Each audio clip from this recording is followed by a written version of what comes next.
அலுவலகத்தை எல்லோரும் அமரக்கூடிய முதலமைச்சர் தான் மட்டும் நல்ல ரூம்ல உட்கார்ந்தா பத்தாது. அங்க இருக்கக்கூடிய நீங்க பாத்தீங்கன்னா தெரியும். இப்ப கூட நீங்க உள்ள வரலாம். S1 S2 முதலமைச்சருடைய S1 S2 S3 S4 ஒரு 100 ஸ்கொயர் ஃபீட் கூட இல்லாத ஒரு ரூம்ல உட்கார்ந்து அவங்க வேலை பார்த்துட்டு இருக்காங்க. அப்ப முதலமைச்சருடைய பரந்த உள்ளம் அனைத்து அதிகாரிகளுக்கும் ஒரு நல்ல வசதியான இடம் வேண்டும் என்கின்ற ஒரு உணர்வுடன் தான் தன்னுடைய அலுவலகத்தை அவரை சுத்தி கிட்டத்தட்ட 80 பேர் உட்கார்ந்து வேலை பார்க்கும்போது அங்க சரியான கழிவற வசதி கூட கிடையாது. நீங்கள் இப்பொழுதும் போய் பார்க்கலாம்.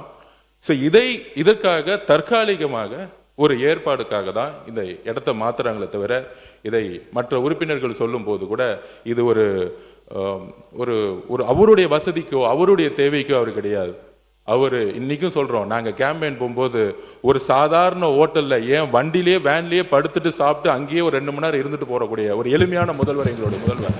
அதனால இந்த தவறான தகவல்களை அவைக்கு எதுவும் தெரிவிக்க வேண்டும் நாம் சொல்கிறோம். மித்த எல்லா கேள்விகளுக்கும் என்னுடைய பதிலறிவில் நான் தெரிவிக்கிறேன்.